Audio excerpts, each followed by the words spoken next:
আমি আমার ঠাকুরের সাথে, তিনি আমার সাথে যখন থাকেন আমার মনে হয় পৃথিবী আমার মুষ্টিতে আছে। আমি অনেক আনন্দে থাকি। আপনাদের যদি মনে হয় যে এটাতে যুক্তি ছিল তাহলে পালন করে দেখতে পারেন, অনেক আনন্দে থাকতে পারবেন।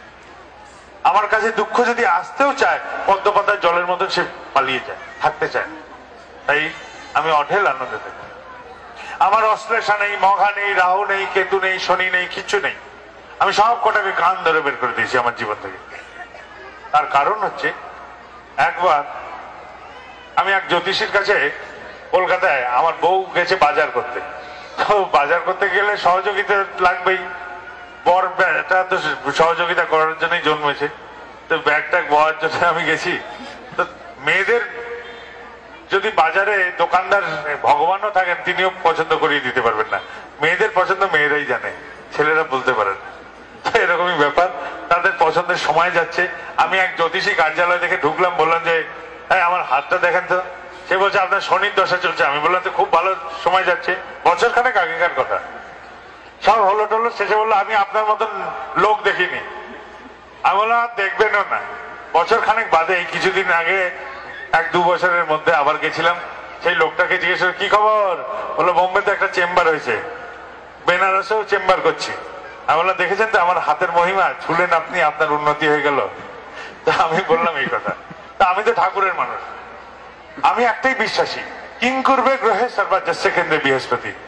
যার জীবন কেন্দ্রে গুরু আছেন তার আর এইসব গ্রহটা কিছু ধার ধারতে হয়। আমার খুব পিপাসা পেয়েছে। পিপাসা যখন পেয়েছে, এখানে একটা বোতলে জল আছে, পরিশ্রুত জল, আর দূরে চাপাকল আছে। আমি এটা থেকে জল খাবো না দূরে গিয়ে চাপাকলে খাবো? আমি তো এটা থেকে খাবো। কেউ কেউ থাকতে পারে চাপাকলে গিয়েও খেতে পারে, কিন্তু আমি এই পরিশ্রুত জল এটাই আমি পান করবো।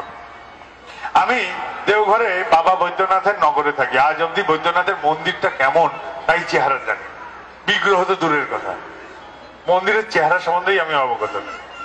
ওই নগরেই বাস করি। কারণ আমি যে এই বোতল খেলেই জল খাই, কারণ আমার গুরু ব্রহ্মা, গুরু বিষ্ণু, গুরুর মহেশ্বর, গুরুই মহেশ্বর আমার। তাকে ধরলেই আমি সব পেয়ে যাই।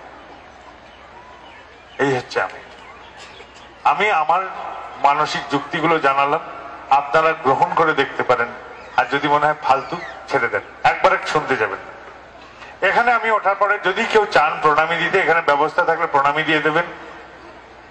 যারা ব্যবস্থাপক তারা এই প্রণামীগুলো, যারা যারা সহযোগিতা করলেন কেন্দ্র মন্দির আদি সমস্ত, এই প্রণামীগুলো তারা সবাই মিলে ঠাকুরের কাজে ব্যবহার করবেন। যদি কেউ কোনো প্রীতি উপহার, একটা কানা করিও কিছু নিয়ে আসেন, সেটা পরিবেশে সবার সাথে ভাগ বাটোয়ারা করে আনন্দ উপভোগ করে নেবেন। আমি গেলেই হইচই করবেন না, আমাকে আমার কার্যক্রমটা সমাধান করতে দেবেন।